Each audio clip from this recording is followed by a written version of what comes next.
heirs of God and joint heirs with Christ, if indeed we suffer with him, that we may also be glorified together.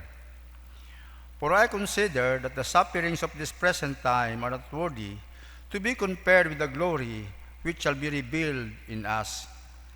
For the earnest expectation of the creation eagerly awaits for the revealing of the sons of God. The word of the Lord.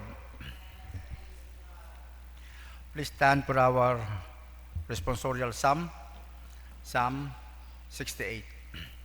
And our response, our God is the God of salvation. Altogether, let God arise, let his enemies be scattered. Let those also who hate him flee before him. But let the righteous be glad. Let them rejoice before God. Yes, let them rejoice exceedingly. Response. A father of fatherless, a defender of widows, is God in his holy habitation. God sets the solitary in families. He brings out those who are bound into prosperity. Response. Blessed be the Lord who daily loads us with benefits, the God of our salvation. Our God is the God of salvation, and to God the Lord belong escapes from death. Response. Glory be to the Father, and to the Son, and to the Holy Spirit.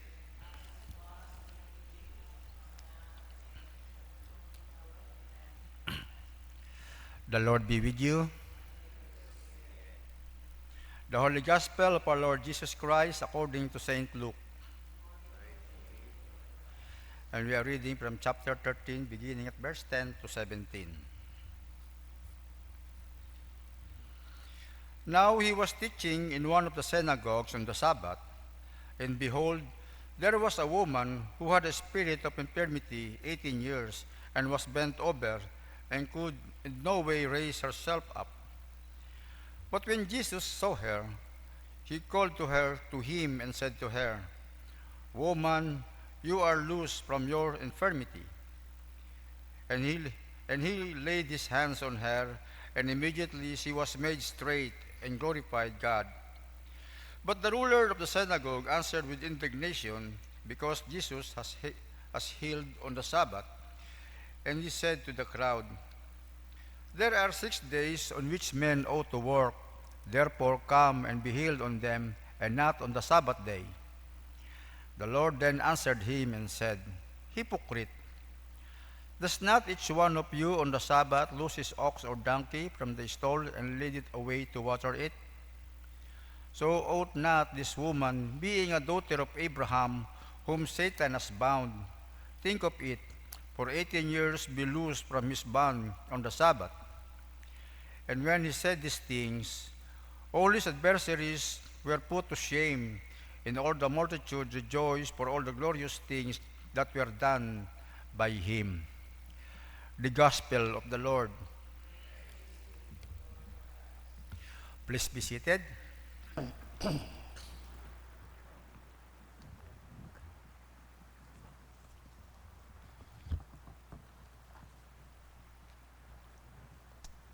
Good morning. Sa aton nga nga Gospel, sa Luke 13:10 to 17. Dayahay hanungod sa isagang ka 18 years nga babayi nga na dayahay may infirmities. Ag sa aton nga nga message makaon nga adlaw. Jesus released us from the bondage of the enemy. Sa aton nga nga gospel, si Jesus nagpanudlo sa adlaw it Sabat o pahuway. Pag nakita na raya nga sayang kababayi nga buktot o daya nga may sakit. 18 years nga anang nga nga ginadagara yang masakit. Gintawag mo ni Jesus. Pagtawag ka na ni Jesus, hambay ka na sa babayi, pero imong masakit ay mayad yun. Your infirmities has set you free. Naging mayad. Pintungtong na ng alima, naging pangamuyo, agimaw, nagtadlong. Insigida, nagtadlong. Agimaw, nagdayaw sa Ginoo, rong rayang babae, nagdayaw sa Ginoo. Pero, rong mga lideres, itrayang sinagog, o mga Pharisees, mga Sadducees, naghambag, nga naakig dahil hamat si Jesus nagpamayad sa iyang adlaw itinugpahuway. Pero sabat sanda ni Jesus, kamo nga ni imana sa adlaw itinugpahuway, bisan inyong mga baka, inyong mga kasapatan, ginabuhian ninyo para paimnon itubi. Raya pa baga nga babayi nga 18 anyos yun nga mauron na ng sitwasyon inyo pagpagkaitan nga magmayad sa adlaw itinugpahuway. Siin mas matimbang pero daya baga nga masapat o raya nga tawo nga may anang ginabatsyag. Ang mga ni Jesus, you hypocrites, mga nagapakuno-kuno. Por dahil sa nang mga layi nga ginasunod, rong layi na itdaya nga mga Sadducees, what at compassion, what paghigugma. Pero ranat Diyos, una tarong paghigugma. Rong compassion nga pagkakita na sa siyang kababayi, nakita na nga agom imaw it daya anang anang masakit ag tinukob it kaguoy rato niya Ginoo. Wa man naghambay sa iya sa gospel nga dayang babayi ay nagadto kay Jesus ag nagpangayo, Lord, pamayra ako. Sa ibang mga gospel sa mga siyang kababayi nga nagdinugo 12 years kung hibuitan kang man nariimo nga ro laylayan gambong ni Jesus ay ako magamayan. Pero karawan wa ginambay pero nakita naton rung maguguyon nga tagipusoon it aton nga Ginoo nga nakita nana. Karanganin naton makita nga Jesus redeem us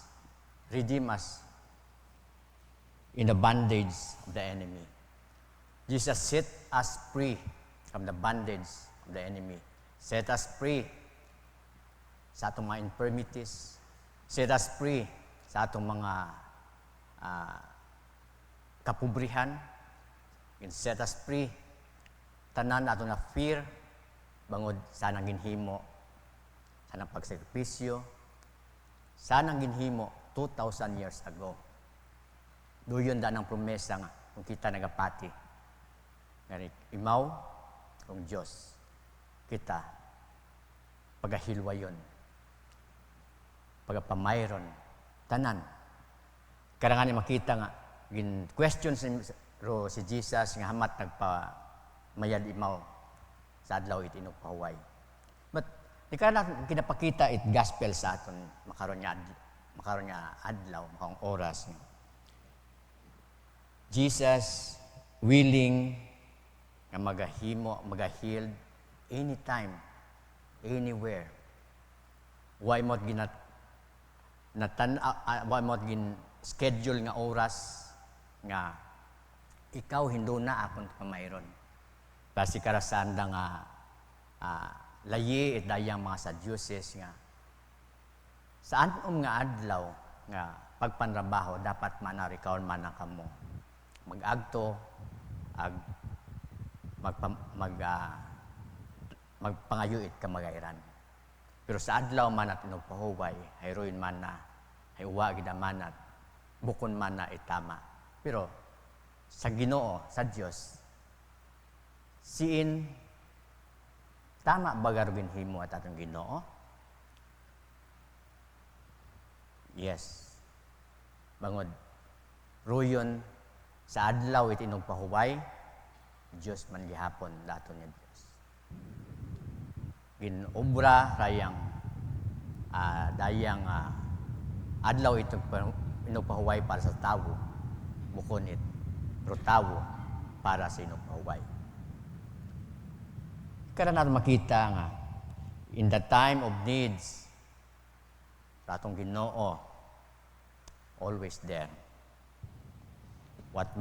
Ano man dong aton nga makinahanglanon rong Dios una pirmi. Kung kita pangayo, anytime, una katon nato ng Ginoo magasabat. When we ask for forgiveness, una katon ng Ginoo nagapatawad. Anytime, 24 hours, 24/7, katong Ginoo ay una pirmi para katon. Ngani, di karagi na padumdum nga, uwa it time, what adlaw, rong Ginoo ay sa oras nga tanan, ay magapanghikot gida. Ano ratong kinahanglanon, raya, igataw gida katon ni taton Ginoo. Jesus set us free in all our infirmities. Jesus has set us free in all aton nga ginakabagakan.